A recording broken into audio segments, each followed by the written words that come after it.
Exactly. Now, what battleground are we going to be playing on? RPG chose the first one. They took it to a home turf for CE, which is something they shouldn't really be doing again. So no Warhead Junction, please. I don't want you guys to try that. They are going for first pick. Warhead Junction. Okay. Oh, it was picked by CE though. Jinxed it. You cursed them. You were like, RPG, don't pick Warhead Junction. Okay, we'll give them the map pick and they'll pick it for us. There we go. They found a way around the system. They've never played on it. Oh wow, my god. I can't believe that just happened. 50% win rate for CE on this map this particular season, or is that permanent? I assume that's this season. I think it's this season, yeah, because CE's definitely played more on Warhead Junction in Phase 1. Indeed. So, very nice to see here. We're heading back to Warhead Junction. The second time today, because we don't see it most days, and then it comes in twice in one day. That's always fun. We're in for a nuclear summer here in HGC China. So many nukes about to be dropped. And if I'm RPG now, there's one thing, Tetra, and I think you know it. What CE is known for in this map. What do they do all the time? Melee assassin sneaking away the boss with the Greyman healer or the Illidan. Excellent. The Illidan would be nice. Remove it away. Excellent. Remove it away from RPG. That'd be cool. Yeah, definitely. Like, you want to ban the Illidan, maybe. You want to pick it first, especially when your first pick, like RPG is in this case. Also, be on the lookout the moment CE locks in those picks like Greymane, Kharazim, Illidan. All those targets that are very strong at dueling things and can take bosses with the help of support. Those are the ones you need to be on the lookout for. And check those bosses every now and then. You can go for a Tassler with Oracle, maybe. You can go for scouting drones on Mouth. All those tools are really, really helpful when it comes to denying those things of happening. So, what are they going to ban here? RPG, they're taking their sweet time. Also, you need to consider a Genji ban, though. But, I mean, as a first pick, you could technically take it anyway. Yeah, I mean, Infinity can play a good Genji. We already know this, so them banning out something else would be nice. Fine. No, they get rid of it. Not wanted it. Get rid of the Genji, please. Right, CE, what are they going to respond with here? Are they going to ban the Illidan or the Zeratul or something entirely different? I mean, you also have to consider Wang, in my opinion. Like, yeah. Yeah, the problem is Wang has so many options because tank player, chicken, like I have his full hero list here. He only has four heroes above 50%, 3 heroes on 50%. One of them has just dropped below because Dahaka did lose that last game. True. Everything else, he has a lot of heroes with a 0% win rate. Murky, Valera, Diva, Artanis, and Thrall all have a 0% win rate. Yeah, oh, that's a good point you bring up there. So we wanted to talk about Diva a little bit more. Can you give me an educated guess of why she's not being picked anymore at all? Probably because of I would argue maybe because of the nerf to Guardian Ancient King. She was a great hero in that particular style because Uther was so insanely good. It was a hero with no stuns, where you'd still get really solid value out of her, so you could still get a huge amount of damage reduction, great AoE denial. But in terms of AoE denial, we still have Tyrael, we have Arthas and Nubarak still really popular. I don't know, it's just a lot of things that she used to do have become slightly less viable, and of course she was nerfed as well.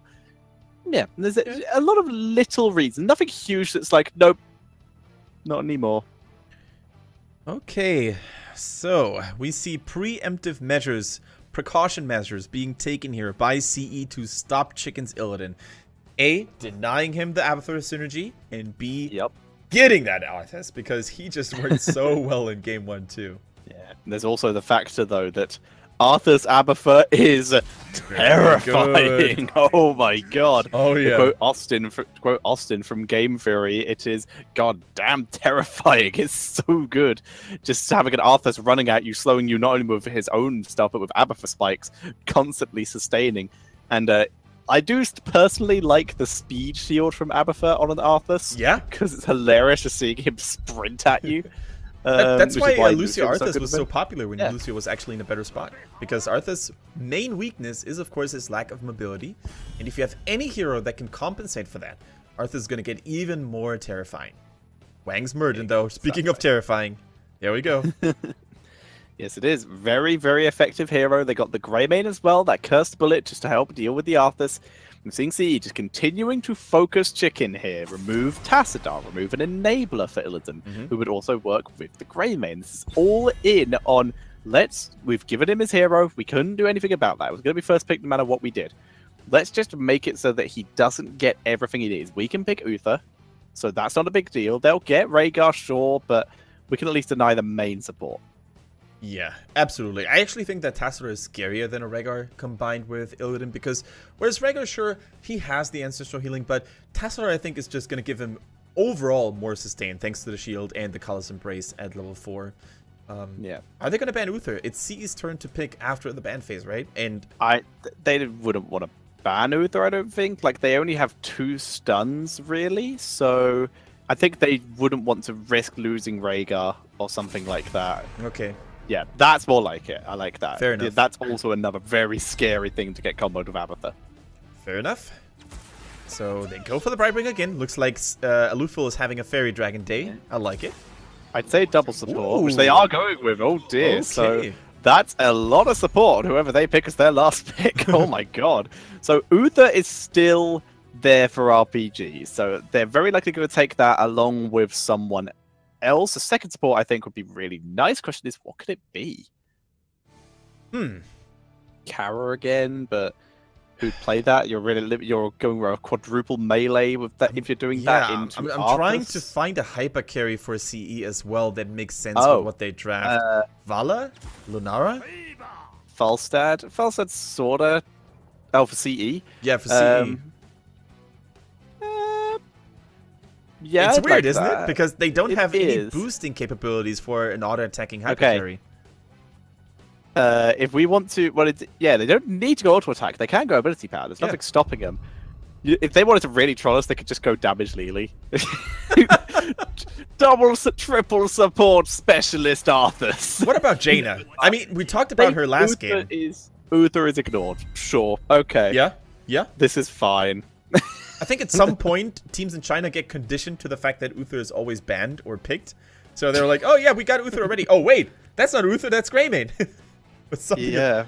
I don't know. Wow, it's still cool though. We do see the Karazim coming in, so they are going with a quadruple melee comp. Well, 3 and a bit melee comp versus an Arthas and a Cassia. I don't even know. I think CE have this one fairly under wraps now. Yeah, I mean, not only do you have a Cassia to deal with the auto-attack dependent heroes like Karazim, Greymane, Illidan, you have 2 Cassias, right? Because you just copy her. Basically, yeah. Double trouble. Or you go double Arthas, as you said. Hard to take down the copy that is double attack speed slow, double movement speed slow. It's ridiculous. Ridiculous is definitely the word for it. So, CE, very solid draft for them this time. Yeah. They've got Cassia should in theory have such a hard time dying. Should have decent damage output with the Abathur sitting on her head. If not, you just stick an Abathur on Arthas' head and just get crazy value that way. I'm looking at a good CE win here, but I'd like to see RPG pull off some really cool moves. They need to sneak bosses. They need to keep the split potential up, because there's Abathur, but if you keep pressuring him, he's going to get less and less body soak. So just keep pushing the lanes up. Keep sneaking structures everywhere you can. Yeah, speaking of Abathur, though, I think his mines can actually be a very valuable asset in terms of spotting those sneaky boss attempts, right? Just drop a Toxic Nest every now and then, and you're going to get immediate vision when that boss starts moving. So, yeah, it's hard. It's going to be hard for RPG. However, if they get rolling, if they get snowballing with the likes of Karazim, Greymane, and most importantly, Illidan, it's going to be insanely hard for Z to keep to stop them from just tearing things apart. Yes, it will. So, guys, we're currently waiting for the game to load. Looks like it is loading. So, guys, we're heading into game number 2 of this best of 2 between CE and RPG.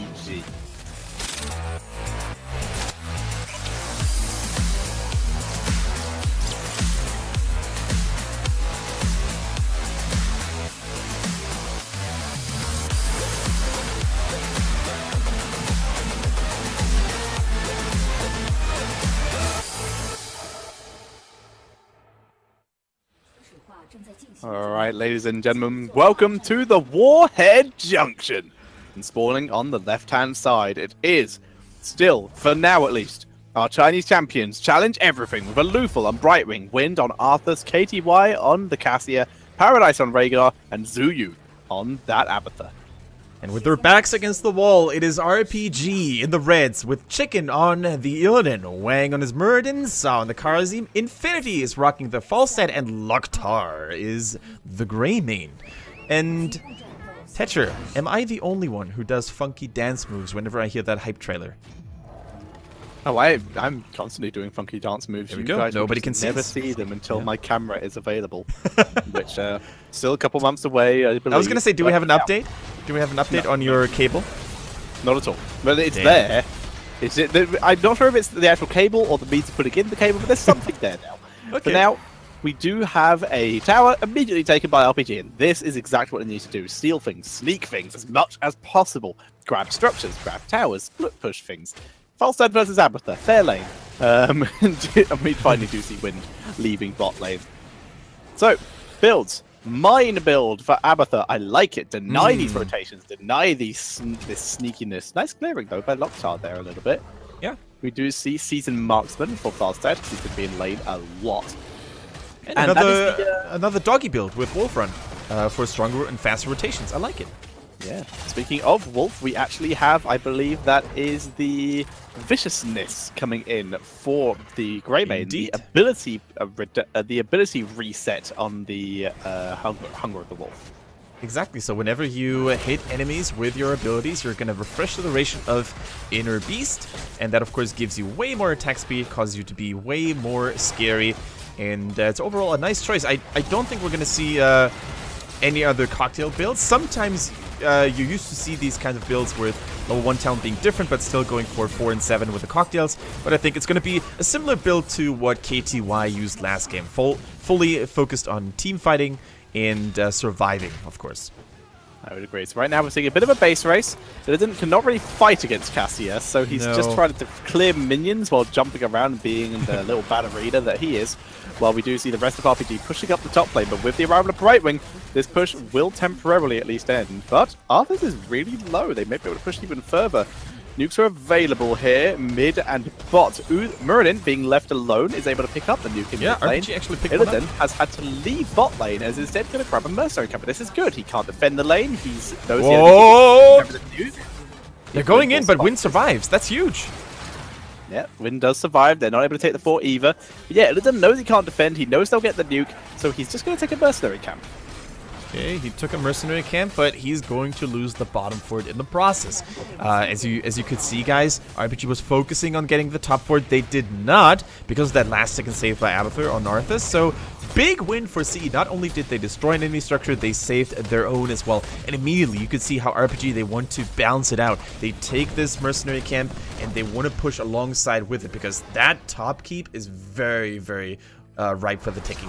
We see the Inner Light, I think it was called, for Cassia at level 4, applying a blind whenever she gets stunned. And trust me, there's plenty of stuns this time. The Hunt and Muradin. There is, in fact, a whole lot of stuns. Very cool to see. It is the Inner Light, yeah, well remembered.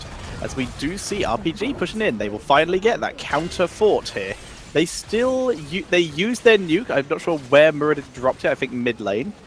As Abathur continues down his mine build. Okay, and keep in mind, guys, sometimes we get to see mules on this map, and any nuke that doesn't destroy a building might be wasted because the mule repairs it back up. For now, though, Lufel dies, and his Paradise going to follow suit. He may do. Down he goes, and RPG picking up 2 kills and stealing the camp, and this is the point. As someone put in the chat, rogues everywhere! They're moving around the map and stealing things, and that's exactly what they need to do. No mule, though. We are seeing the Vicious Mines? Vile Nest, sorry.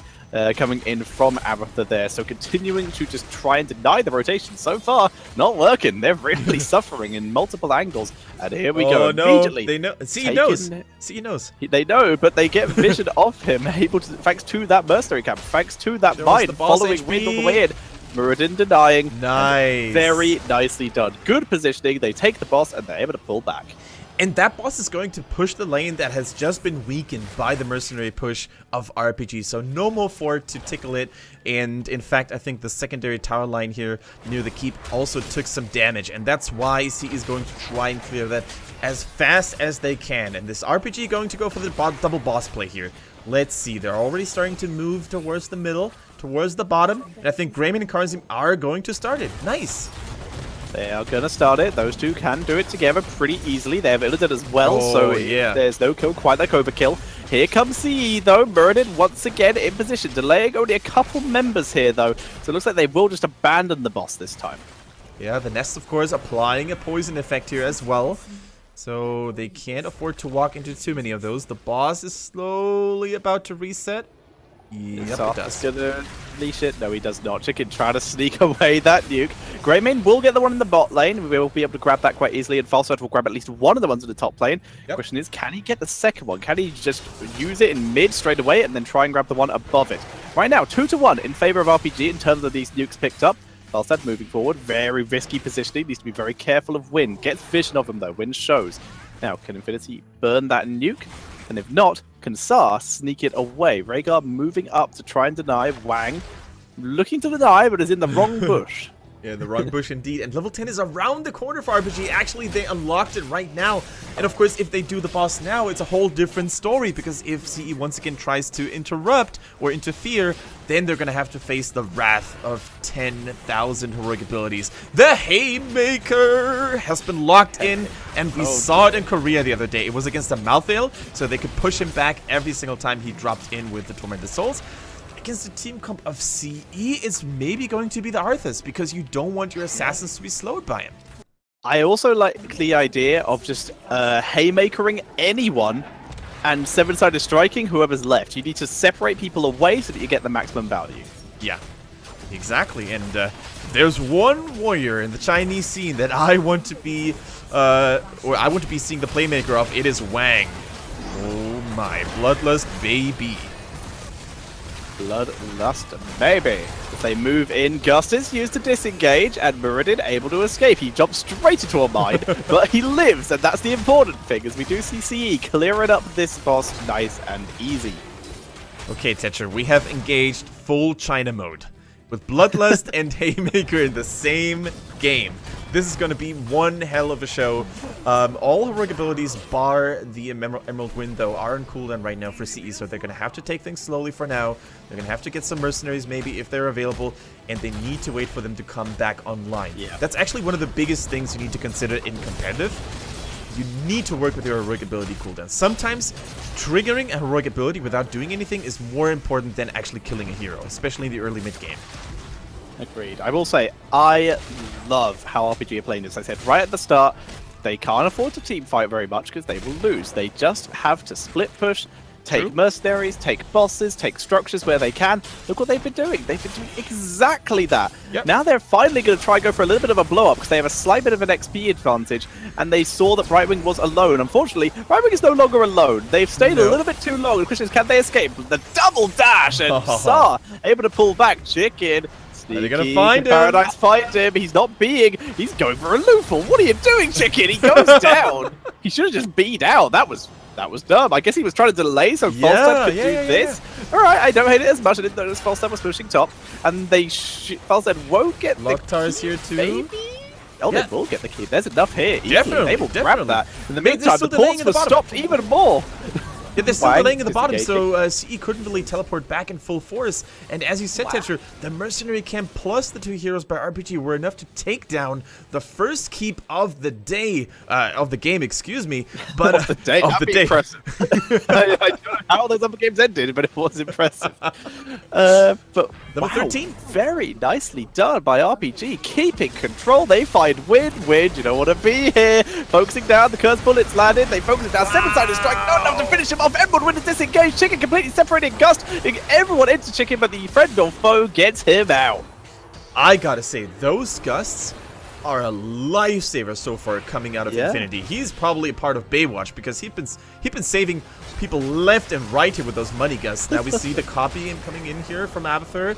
keeping them at bay. They're using a nuke to get a nuke. Loading nuke to try and pick it up. Lockdown channeling, denied by KTY. They're continuing to fight this. This is the most team fight we've actually seen so far. Wang does not have Haymaker. Now he does. Sorry, he did. He just used it as he's getting focused down. Dodges the fend. Chicken B's back to defend the camp in the bot lane. So they're not going to put as much of a focus on the defense on this. They really should stop team fighting because it's not what they're supposed to be doing. And RPG even committed a nuke to this. They tried to use the nuke to get this one. So not only did they not get the current one, they also lost one already in their possession. All while being a talent down. I can't believe how well CE hold this. Yeah, CE, like we said, they have a better team fight comp. They were able to drop, not only burn a nuke from RPG, they were able to use 2 of their own on that top lane, put some pressure onto it, but they're still not able to take it. And that's the point. Falset flying up to top lane, seeing if there was a boss attempt at the same time. There was not. But still, the fact that he gained the vision is good for his team. Keep in mind, the top boss right now is a winning condition for RPG. If at any given point in the game, they manage to capture this boss once more, they have a naked lane, they have an open core, and this might be enough to take it down altogether. Now, Wind in trouble, takes the cursed bullet, Wang escapes as well. I like the build by Wang, by the way, so far. Applying a little bit of extra damage, having the healing static still to keep himself alive, and the Haymaker so far, against the main threat to Illidan and Greymane, the Arthas, has been working wonders. Yeah. They've just gone for double disengage, the Gust and the Haymaker, so that they can just continue their rotations. If they can get an isolation kill, great. Use that 7-sided strike to try and blow someone up. If not, then sweet, they have a disengage for when they're engaged upon to try and prevent those rotations. Isn't it crazy how the way pros use this heroic ability has shifted over the months and years? Like, it was normally used as an aggressive tool to knock someone into your own team lines. Now Haymaker has become this anti-aggro, disengaging tool that works so well against heroes like Arthas and Malthael. It's just so cool to see how the meta shifted over the months. Crazy. Yeah, very crazy indeed. The top boss Tetcher. CE is not aware. We're seeing Wang attempting to deny the rotation. Sa also showing, trying to bait in. But CE, they've lost vision to people for too long, so they're backing up. But Sa may have bitten off more than he could chew here. He's able to pull back, though. Now it's up to Wang to survive. They stopped the boss. Toss. No route. They did stop the boss. And as such, I don't know if they showed, but it was enough. And therefore, CE not going to do a huge amount. They're still soaking during all this, so this is going well for CE. Yep. Being forced to pull back from the camp as well, and right now CE putting on the pressure. Yeah, and they need to, right? They're so far behind in terms of structures overall that in the late game they might just lose because of a boss. They can't really go out because of the catapults anyway. Karazin uses 7-sided, but of course that allows CE to capture the mercenary camp, but I don't think he wanted to contest it anyway. But yeah, RPG, they can take this patiently. Not only do they have catapults and do they have more structures destroyed, but also 16 is just around the corner. So if CE wants to fight, they need to do it before they hit that talent. Yes, they do. They need to try and put some pressure on somewhere. The question is where? RPG are rotating. Wang would be a good choice as he gets rooted before he can dwarf jump, and as such, he gets taken out. Yeah, he didn't use Playmaker. He didn't use it to maybe get rid of one of his pursuing foes. He wanted to save it for another team fight, I guess. Although, with such a short cooldown, he could have probably gone for it anyway. For now, though, RPG, they're collecting nukes. Even having enough nukes in your arsenal is going to be a winning condition at this point. Because you never know. You can use the global mobility by Falset, sneak one in, followed up by an Illidan the Hunt. Like, all of a sudden, you have 2 nukes on your core, plus Illidan on the core already by himself is very scary to begin with. So, many, many winning conditions for RPG right now. This could be crazy right now. They're hiding around. They were looking for Brightwing, but Rhaegar and Cassia coming up here is enough to dissuade from this, especially not knowing where Arthas was. They pulled back and continued their rotations around, looking for their opportunities. And in the meantime, while they're hanging around this mid area, showing every now and again, very carefully showing, that was very far forward, very risky. Illidan tried to start the boss, but I think an Abathemine just gained vision of it. I'm not sure. I would assume so, yeah. Also, you can't forget about the fact that Illidan normally needs to be in a good spot in terms of health. If he drops too low fighting the boss and then uses the hunt, he could be the first one to fall. So, never mind. They're going for it. They even have 2 nukes to secure it.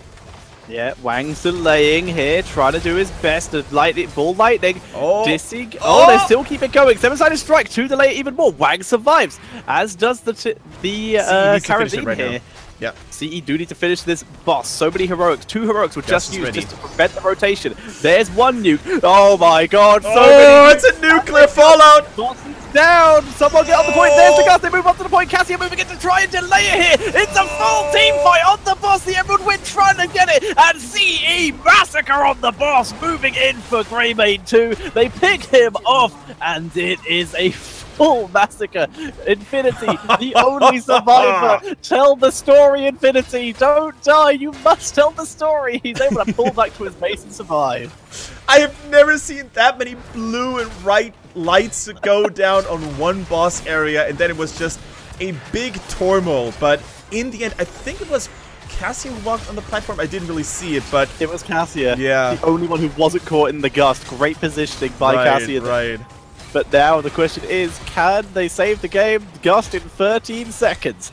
With everyone else back in 5 seconds, the most recent one. The boss still at very high health. No nukes available for either team because they sort of just all chucked them at the boss. As we see the full team fight. Here comes the Hunters on the backline, denied by the Emerald Wind. The Polymorph on Illidan is delaying. The Ball Lightning doing crazy damage. Infinity being forced to back up. Sar out of position. He is taken out. The boss already on the core. Infinity being back just for health as Chicken tries to burn it down. They're already down a member though. Here comes the clone from Abatha to try and focus it down. This could be it, Kendrick. This could be it indeed. The gust is good, but the boss keeps on hammering on the core. Chicken here in the meantime. He's about to fall. Dodges the holding blast in the nick of time. 60%, and I don't think RPG can do it. They don't have Karazim to keep everyone alive. Infinity falls as well, and this is probably going to be GG. And just when it was right to go for it, because you could see the core HP on the side of CE drop as well. There were tons of catapults knocking on it.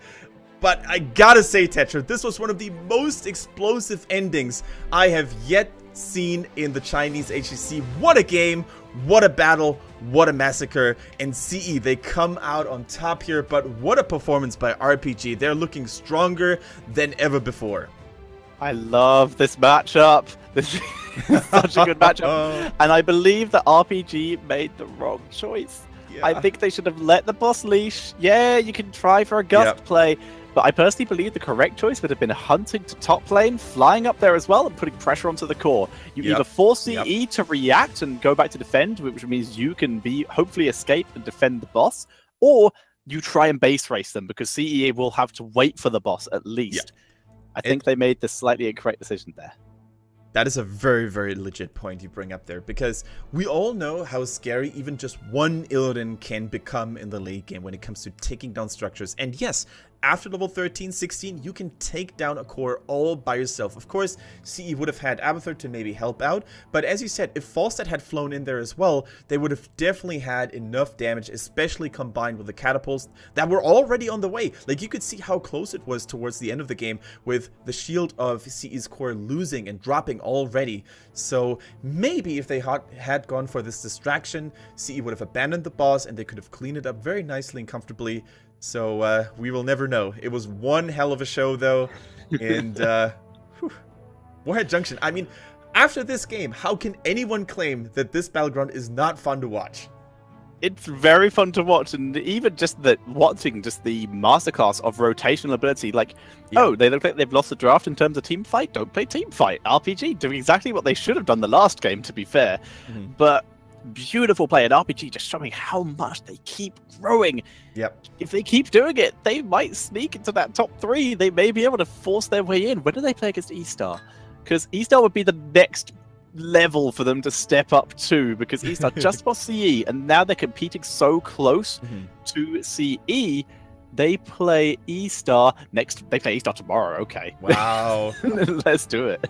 Another tough opponent to face here after CE today. And speaking of that game from CE's point of view, that victory was so important. If they had lost or if they had played a tie against RPG, which was almost happening, they would have lost track of E-Star and they would have been 3 points behind them. And that would have been disastrous for the reigning champions. They certainly did not want to lose that one.